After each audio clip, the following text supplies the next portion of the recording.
ఆదికాండము 12వ అధ్యాయము. దేవుడు అబ్రామును పిలవడం. అబ్రాముతో యెహోవా ఇలా అన్నాడు, నీ దేశాన్ని, నీ ప్రజలను విడిచిపెట్టు. నీ తండ్రి కుటుంబాన్ని విడిచిపెట్టి నేను నీకు చూపించు దేశానికి వెళ్ళు.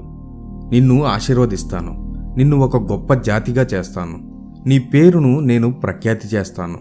ఇతరులను ఆశీర్వదించడానికి ప్రజలు నీ పేరు ఉపయోగిస్తారు. నిన్ను ఆశీర్వదించే వారిని నేను ఆశీర్వదిస్తాను, నిన్ను శపించే వాళ్ళను నేను శపిస్తాను.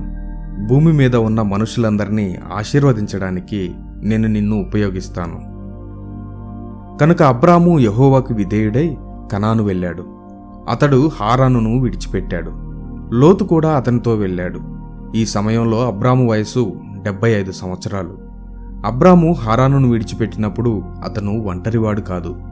తన భార్య శారాయిని, తమ్ముని కుమారుడు లోతును, హారానులో వారికి కలిగిన సమస్తాన్ని అబ్రాము తనతో తీసుకువెళ్ళాడు. హారానులో అబ్రాము సంపాదించిన బానిసలు అంతా వారితో వెళ్లారు.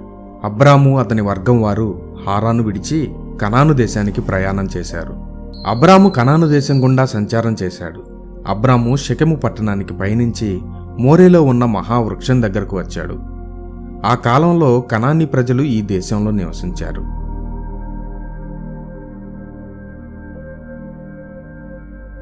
అబ్రాముకు యెహోవా ప్రత్యక్షమయ్యి, ఈ దేశాన్ని నీ సంతానానికి ఇస్తాను అన్నాడు. ఆ స్థలంలో అబ్రాముకు యెహోవా ప్రత్యక్షమయ్యాడు కనుక ఆ స్థలంలో యెహోవాను ఆరాధించడానికి అబ్రాము ఒక బలిపీఠం కట్టాడు.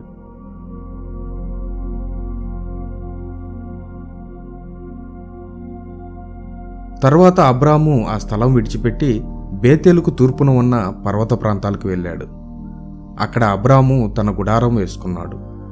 పడమటికి బేతేలు పట్టణం ఉంది, తూర్పుకు హాయి పట్టణం ఉంది. ఆ స్థలంలో యెహోవా కోసం మరో బలిపీఠాన్ని అబ్రాము నిర్మించాడు. అక్కడ అబ్రాము యెహోవాను ఆరాధించాడు.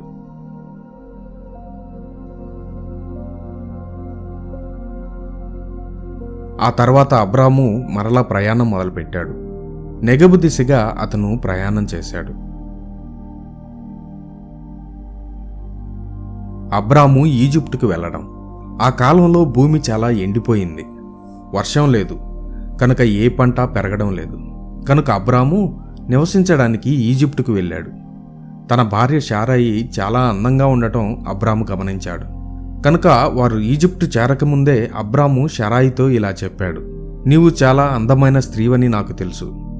ఈజిప్టీయులు నిన్ను చూస్తారు, ఈ స్త్రీ అతని భార్య అని వాళ్ళు అంటారు. తరువాత వాళ్ళు నిన్ను ఆశించి నన్ను చంపేస్తారు. కనుక నీవు నా సోదరివి అని ప్రజలతో చెప్పు, అప్పుడు వాళ్ళు నన్ను చంపరు. నేను నీ సోదరుణ్ణి అని అనుకుంటారు గనుక వాళ్ళు నా మీద దయ చూపిస్తారు. ఈ విధంగా నీవు నా ప్రాణం కాపాడుతావు. అలా అనుకుని అబ్రాము తన భార్యతో ఈజిప్టు దేశంలో ప్రవేశించారు. శారాయి చాలా అందగత్తె అని ఈజిప్టు ప్రజలు చూశారు. ఈజిప్టు నాయకులు కూడా కొందరు ఆమెను చూశారు. ఆమె చాలా అందగత్తె అని ఫరోతో వాళ్ళు చెప్పారు. ఆ నాయకులు శారాయిని ఫరో ఇంటికి తీసుకువెళ్లారు. శారాయికి అబ్రాము సోదరుడు అనుకొని ఫరో అబ్రాము మీద దయ చూపించాడు. గొర్రెలు, పశువులు, గాడిదలను ఫరో అబ్రాముకు ఇచ్చాడు. సేవకులను, సేవకురాండ్రలను, ఒంటెలను అబ్రాముకు ఇచ్చాడు. అబ్రాము భార్యను ఫరో తీసుకున్నాడు.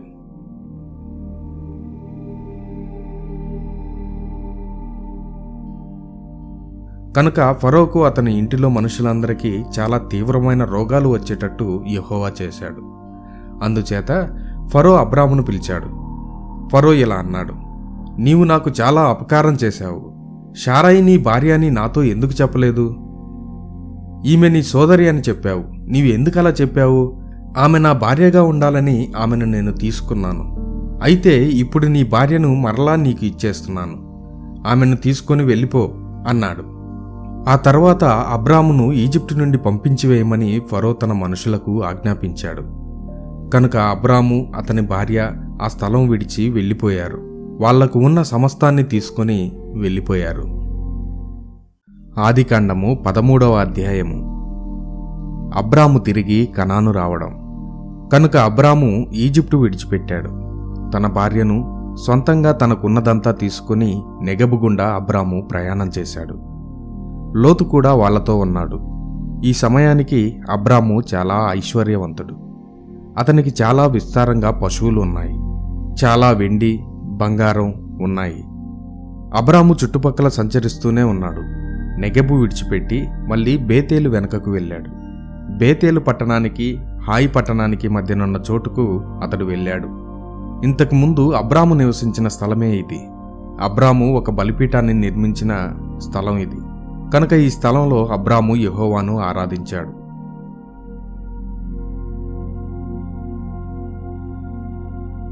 అబ్రాము లోతు వేరుపడడం. ఈ సమయంలో అబ్రాముతో లోతు కూడా ప్రయాణం చేస్తున్నాడు. లోతుకు గొర్రెలు, పశువులు, గుడారాలు చాలా ఉన్నాయి. అబ్రాముకు, లోతుకు పశువులు విస్తారంగా ఉన్నందువల్ల వాళ్ళిద్దరికీ ఆ భూమి సరిపోలేదు. అబ్రాము గొర్రెల కాపరులు, లోతు గొర్రెల కాపరులు వాదించుకోవడం మొదలుపెట్టారు. అదే సమయంలో కనానీయులు, పెర్జీయులు కూడా ఈ దేశంలో నివసిస్తున్నారు.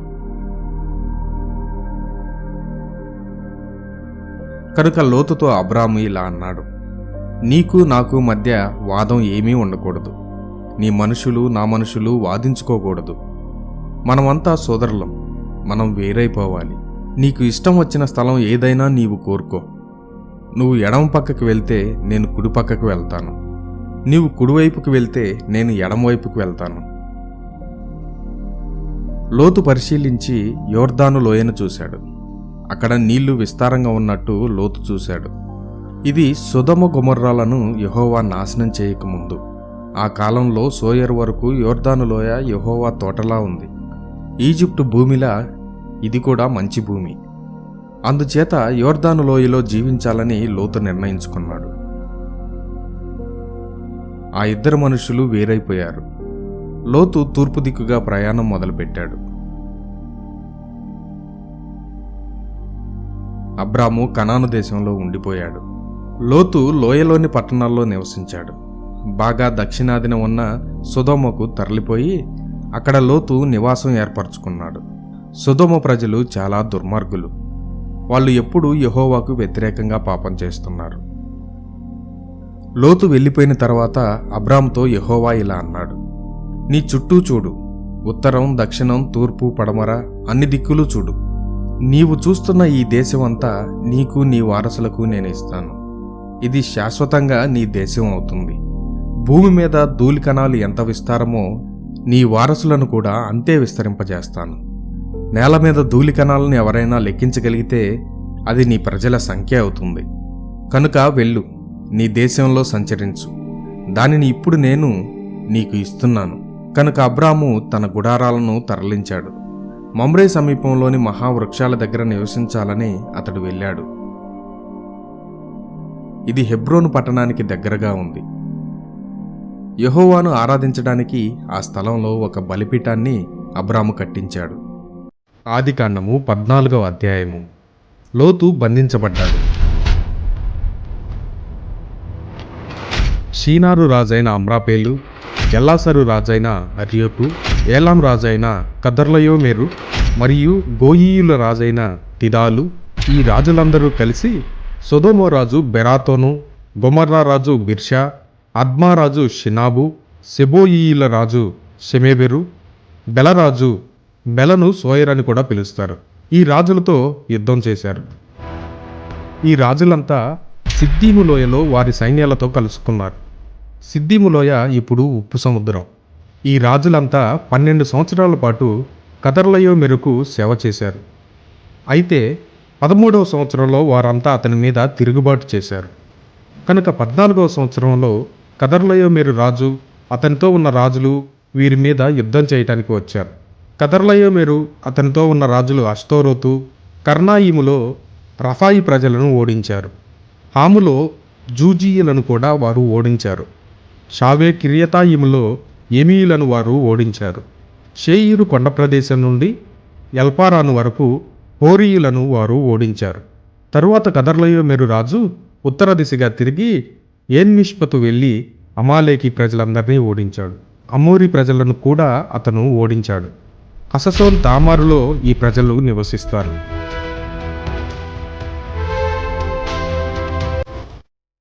ఆ సమయంలో సొదొమరాజు, గొమొర్రా రాజు, అద్మా రాజు, సెబోయిము రాజు బెలరాజు కలిసి వారి శత్రువుల మీద సిద్దీము లోయలో యుద్ధం చేయడానికి వెళ్ళారు. ఏలాము రాజు కదర్లయ్యో మీరు, గోయీల రాజు తుదాలు, షీనారు రాజు అమ్రాపేలు, ఎల్లాసెరు రాజు అర్యోకు మీద వారు యుద్ధం చేశారు. అందుచేత ఈ 4 రాజులు ఆ 5గురితో యుద్ధం చేశారు. సిద్దీము లోయలో తారుతో నింపబడ్డ గుంటలు చాలా ఉన్నాయి. సొదొమ గొమొర్రాల రాజులు వారి సైన్యాలు పారిపోయారు. చాలామంది సైనికులు ఆ గుంటల్లో పడిపోయారు. అయితే మిగిలిన వాళ్ళు కొండల్లోకి పారిపోయారు. కనుక సొదొమ గొమొర్రా ప్రజల ఆస్తినంతా వారి శత్రువులు తీసుకుపోయారు. వారి బట్టలు, భోజనం అంతా తీసుకుని వారు వెళ్ళిపోయారు. అబ్రాము సోదరుని కుమారుడు లోతు సొదొమలో నివసిస్తుండగా శత్రువు అతన్ని బంధించాడు. అతని ఆస్తి మొత్తం తీసుకుని శత్రువు వెళ్ళిపోయాడు. పట్టుబడిన లోతు యొక్క మనుషులలో ఒకడు అబ్రాము దగ్గరికి వెళ్ళి జరిగిన దాన్ని చెప్పాడు. అమ్మోరీయు అడవు మమ్రే చెట్టు దగ్గర అబ్రాము నివాసం చేస్తున్నాడు. మమ్రే, ఎష్కోలు, అనేరు ఒకరికి ఒకరు సహాయ ఒడంబడికను చేసుకున్నారు. అబ్రాముకు సహాయం చేసేందుకు కూడా వారు ఒక ఒడంబడిక చేసుకున్నారు. లోతు బంధించబడ్డాడని అబ్రాముకు తెలిసింది. కనుక అబ్రాము తన కుటుంబం అంతటినీ సమావేశపరిచాడు. వారిలో 318 మంది శిక్షణ పొందిన సైనికులు ఉన్నారు. అబ్రాము తన మనుషులకు నాయకత్వం వహించి దాను పట్టణం వరకు శత్రువులను పూర్తిగా తరిపేశాడు. ఆ రాత్రి అతను అతని మనుషులు శత్రువు మీద అకస్మాత్తుగా దాడి జరిపారు. వారు శత్రువును ఓడించి దమస్కుకు ఉత్తరాన హోబా వరకు వారిని తరిమేశారు. అప్పుడు అబ్రాము శత్రువు దొంగలించిన వస్తువులన్నింటినీ మరలా వెనక్కి తీసుకుని వచ్చాడు. స్త్రీలను, సేవకులను, లోతును, అతని ఆస్తి అంతటినీ అబ్రాము వెనకకు తీసుకుని కదర్లయోమెరును అతనితో ఉన్న రాజులను ఓడించిన తర్వాత అబ్రాము తన ఇంటికి తిరిగి వెళ్ళాడు. అతను ఇంటికి వచ్చినప్పుడు షావేలోయలో అతన్ని కలుసుకునేందుకు సొదొమ రాజు వెళ్ళాడు. ఇప్పుడు దీనిని రాజులోయ అంటున్నారు. షాలేము రాజు మెల్కీసెదకు కూడా అబ్రామును కలుసుకునేందుకు వెళ్ళాడు. సర్వోన్నతుడైన దేవునికి మెల్కీసెదకు యాజకుడు. రొట్టెను, ద్రాక్షారసాన్ని మెల్కీసెదకు తెచ్చాడు. మెల్కీసెదకు అబ్రామును ఆశీర్వదించి ఇలా అన్నాడు. అబ్రామా, మహోన్నతుడైన దేవుడు నీకు దీవెనలు ప్రసాదించుగాక. దేవుడు భూమి ఆకాశములను చేసినవాడు. సర్వోన్నతుడైన దేవుణ్ణి మనం స్తుతిస్తున్నాం. నీ శత్రువుల్ని ఓడించడానికి ఆయన నీకు సహాయం చేశాడు.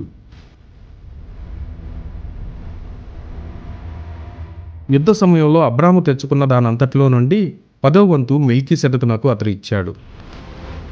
అప్పుడు సొదొమ రాజు, వీటన్నిటినీ నీవే ఉంచుకో.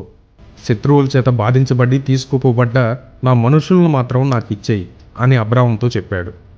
అయితే సొదొమ రాజుతో అబ్రాము ఇలా చెప్పాడు. భూమిని ఆకాశాన్ని చేసిన మహోన్నతుడైన యెహోవా దేవుని పేర నేను నీకు వాగ్దానం చేస్తున్నాను. నీకు చెందినది నేను ఏదీ ఉంచుకోను. ఒక నూలు పోగైనా లేక జోళ్ల దారాలైనా ఏది ఉంచుకోనని నేను నీకు వాగ్దానం చేస్తున్నాను. అబ్రామును నేనే ధనికునిగా చేశానని నీవు చెప్పడం నాకు ఇష్టం లేదు. నా యువకులు భుజించిన ఆహారం ఒక్కటి మాత్రం నేను స్వీకరిస్తాను. అయితే మిగిలిన వారికి వారి వంతు నీవు ఇవ్వాలి. యుద్ధంలో మేము గెలుచుకున్న వాటిని తీసుకుని అనేరు, ఎష్కోలు, మమ్రేలకు రావాల్సిన భాగాలు వారికి ఇవ్వు. వీళ్ళు నాకు యుద్ధంలో సహాయపడ్డారు. ఆదికాండము 21వ అధ్యాయం. యెహోవా శారాను అనుగ్రహిస్తానని ఆమెకు వాగ్దానం చేశాడు. ఆయన వాగ్దానం చేసినట్టే ఆమెపై అనుగ్రహాన్ని చూపాడు. అబ్రహాము వృద్ధాప్యంలో శారా గర్భవతి అయింది. అతనికి ఒక కుమారుని కన్నది. ఈ సంగతులన్నీ సరిగ్గా దేవుడు వాగ్దానం చేసినట్టే జరిగాయి. శారా కుమారుణ్ణి కన్నది. అబ్రహాము వానికి ఇస్సాకు అని పేరు పెట్టాడు. దేవుడు ఆజ్ఞాపించినట్టు ఇస్సాకుకు 8 రోజులు నిండగానే అబ్రహాము అతనికి సున్నతి చేశాడు. తన కుమారుడు ఇస్సాకు పుట్టినప్పుడు అబ్రహాము వయస్సు 100 సంవత్సరాలు. దేవుడు నన్ను సంతోషపెట్టాడు. ఇది విన్న ప్రతి ఒక్కరూ నాతో సంతోషిస్తారు.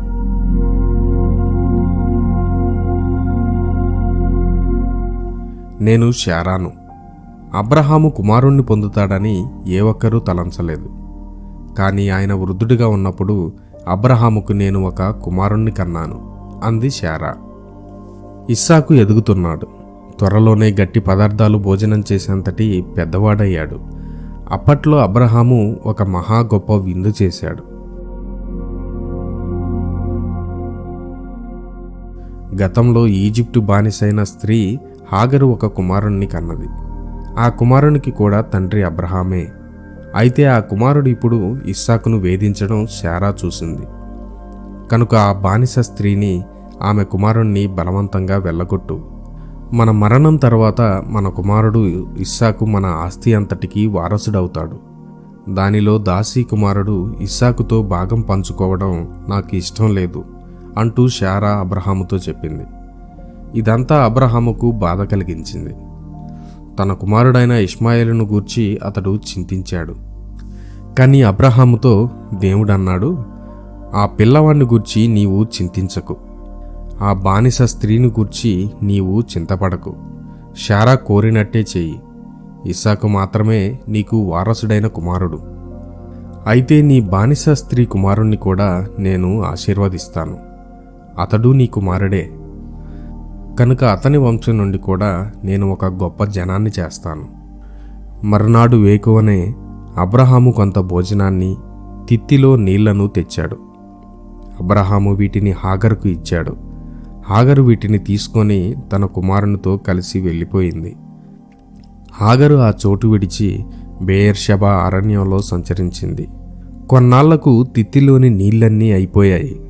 తాగడానికి ఏమీ మిగల్లేదు. కనుక హాగరు తన కుమారుణ్ణి ఒక పొద పక్కన పెట్టింది. హాగరు కొంచెం దూరం నడిచి వెళ్ళింది. అక్కడ ఆగిపోయి కూర్చుంది. నీళ్లు లేవు కనుక తన కుమారుడు చనిపోతాడనుకుంది హాగరు. వాడు చస్తుంటే చూడటం ఆమెకి ఇష్టం లేదు కనుక ఆమె అక్కడ కూర్చొని ఏడవటం మొదలుపెట్టింది. ఆ పిల్లవాడు ఏడవడం దేవుడు విన్నాడు. పరలోకం నుండి దేవుని దూత హాగరును పిలిచాడు. హాగరు, ఏం జరిగింది? భయపడకు. అక్కడ పిల్లవాడు ఏడవడం యెహోవా విన్నాడు. వెళ్ళి పిల్లవాడికి సహాయం చెయ్యి. వాడి చేయి పట్టి నడిపించు. ఒక గొప్ప జనాంగానికి అతన్ని తండ్రిగా నేను చేస్తాను అని అన్నాడు. అంతలో హాగరుకు ఒక బావి కనపడేటట్టు దేవుడు చేశాడు. కనుక హాగరు ఆ బావి దగ్గరికి వెళ్ళి తన తిత్తిని నీళ్లతో నింపుకొన్నది. తరువాత పిల్లవాడు తాగడానికి ఆమె నీళ్లు ఇచ్చింది. ఆ పిల్లవాడు ఎదుగుతూ ఉండగా దేవుడు వానికి తోడుగానే ఉన్నాడు. ఇష్మాయేలు అరణ్యంలో జీవిస్తూ వేటగాడయ్యాడు. బాణం కొట్టడంలో నిపుణత నేర్చుకున్నాడు. అతని తల్లి అతని కోసం ఈజిప్టులో భార్యను కనుగొన్నది. వారు పారాను అరణ్యంలోనే జీవిస్తూ ఉన్నారు. అబీమెలెకు తన సైన్యాధిపతి ఫీకోలు అబ్రహాముతో ఇలా చెప్పారు, నీవు చేసే ప్రతి దానిలోనూ దేవుడు నీతో ఉన్నాడు. కనుక ఇక్కడ దేవుని ఎదుట నాకు ఒక వాగ్దానం చేయాలి. నాతో, నా పిల్లలతో నీవు న్యాయంగా వ్యవహరిస్తానని వాగ్దానం చేయాలి. నీవు నివసించిన ఈ దేశం మీద, నా మీద నీవు దయ కలిగి ఉంటానని వాగ్దానం చేయాలి. నీ పైన నేను ఎంత దయ చూపెట్టానో నా పైన కూడా నీవు అంతే దయ చూపెడతానని వాగ్దానం చేయాలి. నన్ను నీవు ఎలా పరామర్శించావో నేను కూడా నిన్ను అలాగే పరామర్శిస్తానని నేను వాగ్దానం చేస్తున్నాను అన్నాడు అబ్రహాము. అబీమెలెకు సేవకులు ఒక మంచినీటి బావిని స్వాధీనం చేసుకున్నందుచేత అబ్రహాము అబీమెలెకుతో ఫిర్యాదు చేశాడు. కానీ అబీమెలెకు, ఇది ఎవరు చేశారో నాకు తెలియదు, ఇంతకుముందు ఈ విషయం నీవు నాతో చెప్పలేదు అన్నాడు. కనుక అబ్రహాము అబీమెలెకు ఒక ఒడంబడిక చేసుకున్నారు. ఆ ఒడంబడిక సూచనగా కొన్ని గొర్రెలను, పశువులను అబీమెలెకుకు అబ్రహాము ఇచ్చాడు. 7 ఆడ గొర్రె పిల్లల్ని కూడా అబీమెలెకు ఎదుట ఉంచాడు అబ్రహాము. ఈ 7 ఆడ గొర్రె పిల్లల్ని ఇలా ప్రత్యేకంగా ఎందుకు పెట్టావు అని అబీమెలెకు అబ్రహామును అడిగాడు. ఈ గొర్రె పిల్లల్ని నా దగ్గర నుండి నీవు స్వీకరించినప్పుడు ఈ బావిని నేను త్రవ్వించినట్టు రుజువు అవుతుంది అని అబ్రహాము జవాబిచ్చాడు. కనుక ఆ తర్వాత ఆ బావి బెయేర్షెబా అని పిలువబడింది. వారిద్దరూ ఒకరికి ఒకరు ఆ స్థలంలో వాగ్దానం చేసుకున్న చోటు గనుక దానికి వారు ఆ పేరు పెట్టారు. కనుక అబ్రహాము అబీమెలెకు బెయేర్షెబా దగ్గర ఒక ఒడంబడిక చేసుకున్నారు. అప్పుడు అబీమెలెకు అతని సైన్యాధిపతి తిరిగి ఫిలిస్తీ ప్రజల దేశం వెళ్ళిపోయారు. బెయేర్షెబాలో అబ్రహాము ఒక అలంకారపు చెట్టు నాటాడు. అప్పుడు అబ్రహాము ప్రభువు ఎల్లప్పుడూ జీవిస్తున్న దేవుడైన యెహోవాకు అతడు అక్కడ ప్రార్థన చేశాడు. ఫిలిస్తీయుల దేశంలో అబ్రహాము చాలా కాలం నివసించాడు.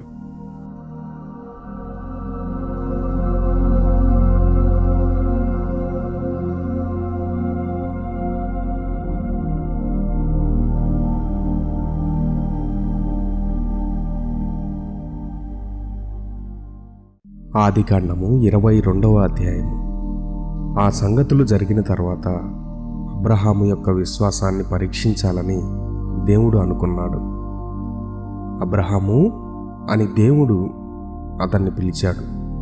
దానికి అబ్రహాము చిత్తం అన్నాడు. అప్పుడు దేవుడు చెప్పాడు, నీ కుమారుణ్ణి మోరియా దేశం తీసుకుని వెళ్ళు. మోరియాలో నీ కుమారుణ్ణి నాకు బలిగా అర్పించు.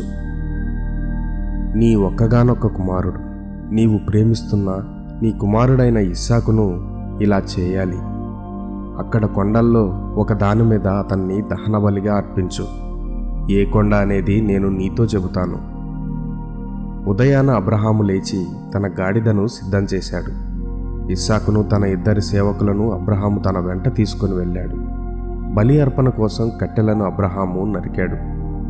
తరువాత వారు వెళ్ళాలని దేవుడు అతనితో చెప్పిన చోటుకి వారు వెళ్ళారు. వారు 3 రోజులు ప్రయాణం చేసిన తర్వాత అబ్రహాము కనులెత్తి దూరంలో వారు వెళ్ళవలసిన చోటును చూశాడు. అప్పుడు అబ్రహాము, మీరు ఈ గాడిదతో ఇక్కడ ఉండండి, నేను నా కుమారుణ్ణి తీసుకొని అక్కడికి వెళ్ళి ఆరాధన చేస్తాం. ఆ తరువాత మేము మీ దగ్గరికి వస్తాం అని తన సేవకులతో చెప్పాడు. అబ్రహాము బలి కోసం కట్టెలు తీసుకొని తన కుమారుని భుజం మీద పెట్టాడు. ఒక ప్రత్యేక ఖడ్గం, నిప్పు అబ్రహాము తీసుకువెళ్ళాడు. అప్పుడు అబ్రహాము అతని కుమారుడు ఇద్దరూ కలిసి ఆరాధనా స్థలానికి వెళ్ళారు. ఇస్సాకు తండ్రి అని తన తండ్రి అయిన అబ్రహామును పిలిచాడు. ఏమిటి కుమారుడా అని అబ్రహాము అడిగాడు. కట్టెలు నిప్పు నాకు కనబడుతున్నాయి, కానీ మనం బలిగా దహించే గొర్రెపిల్ల ఏది అని ఇస్సాకు అడిగాడు. నా కుమారుడా, బలి కోసం గొర్రెపిల్లను సరైన సమయంలో దేవుడు మనకు ఇస్తాడు అని అబ్రహాము జవాబిచ్చాడు. కనుక అబ్రహాము అతని కుమారుడు ఇద్దరూ కలిసి ఆ చోటుకు వెళ్ళారు. దేవుడు వారికి వెళ్ళమని చెప్పిన చోటుకి వారు వెళ్ళారు. అక్కడ అబ్రహాము ఒక బలిపీఠం కట్టాడు. కట్టెలను ఆ బలిపీఠం మీద పెట్టాడు. తరువాత తన కుమారుడు ఇస్సాకును అబ్రహాము కట్టివేశాడు. బలిపీఠం మీద కట్టెలపై ఇస్సాకును పరుండబెట్టాడు. అప్పుడు అబ్రహాము తన ఖడ్గం తీసుకొని తన కుమారుణ్ణి చంపడానికి సిద్ధమయ్యాడు. కానీ అప్పుడు యెహోవా దూత అబ్రహామును ఆపేశాడు. దేవదూత ఆకాశం నుండి అబ్రహామా, అబ్రహామా అని పిలిచాడు. చిత్తం అని అబ్రహాము జవాబిచ్చాడు. నీ కుమారుణ్ణి చంపవద్దు, అతనికి ఏ హాని చేయవద్దు. నీకు దేవుని పట్ల భయం, ఆరాధనాభావం ఉన్నాయని నాకిప్పుడు తెలుసు. నా కోసం నీ కుమారుణ్ణి, అది నీ ఒకే ఒక్క కుమారుణ్ణి చంపడానికి కూడా నీవు సిద్ధమేనని నేను చూశాను అన్నాడు దేవదూత. అబ్రహాము అటు పక్క చూడగా ఒక పొట్టేలు కనబడింది. ఆ పొట్టేలు కొమ్ములు ఒక పొదలో చిక్కుకొని ఉన్నాయి. కనుక అబ్రహాము వెళ్ళి పొట్టేలును పట్టుకొని దానిని చంపాడు. ఆ పొట్టేలును దేవునికి బలిగా అబ్రహాము అర్పించాడు. అబ్రహాము కుమారుడు రక్షించబడ్డాడు. అందుచేత ఆ స్థలానికి యెహోవా ఈరే అని అబ్రహాము పేరు పెట్టాడు. ఈ పర్వతం మీద యెహోవా చూసుకుంటాడు అని ఇప్పటికీ ప్రజలు చెబుతారు. ఆకాశం నుండి యెహోవా దూత అబ్రహామును రెండవసారి పిలిచాడు. యెహోవా దూత చెప్పాడు, నా కోసం నీ కుమారుణ్ణి చంపడానికి నీవు సిద్ధపడ్డావు. అతడు నీకు ఒకే ఒక్క కుమారుడు. నా కోసం నీవు ఇలా చేశావు గనక నేను నీకు ఈ వాగ్దానం చేస్తున్నాను. యెహోవానైన నేను వాగ్దానం చేసేది ఏమిటంటే, నిజంగా నిన్ను నేను ఆశీర్వదిస్తాను. ఆకాశంలో అసంఖ్యాక నక్షత్రాలుగా, సముద్ర తీరంలో ఇసుకలాగా నీ సంతానాన్ని నేను చేస్తాను. నీ ప్రజలు వారి శత్రువులనందరినీ ఓడిస్తారు. నీ సంతానం ద్వారా భూమి మీద ప్రతి జనం ఆశీర్వదించబడతారు. నీవు నాకు విధేయుడవయ్యావు కనుక నేను దీన్ని చేస్తాను. అప్పుడు అబ్రహాము తన సేవకుల దగ్గరికి తిరిగి వెళ్ళిపోయాడు. వాళ్ళంతా బెయేర్షెబాకు ప్రయాణమై వెళ్ళిపోయారు. అబ్రహాము అక్కడ నివసించాడు. ఈ సంగతులన్నీ జరిగాక అబ్రహాముకు ఒక సందేశం పంపబడింది. ఆ సందేశం ఇది: నీ సోదరుడు నాహోరు, అతని భార్య మిల్కాకు ఇప్పుడు పిల్లలు ఉన్నారు. మొదటి కుమారుడు ఊజు, రెండవ కుమారుడు బూజు, మూడవ కుమారుడు కెమూయేలు. అతడు అరాము తండ్రి. ఆ తరువాత కెసెదు, హజో, ఫిల్దాషు, ఇద్లాపు, బెతూయేలు అనువారు ఉన్నారు. బెతూయేలు రిబ్కా యొక్క తండ్రి. ఈ 8 మంది కుమారుల తల్లి మిల్కా, తండ్రి నాహోరు. నాహోరు అబ్రహాము సోదరుడు. మరియు నాహోరు దాసి అయిన రయూమా ద్వారా అతనికి 4 కుమారులున్నారు. వారి పేర్లు తెబహు, గహము, తహషు, మయక అనేవారు.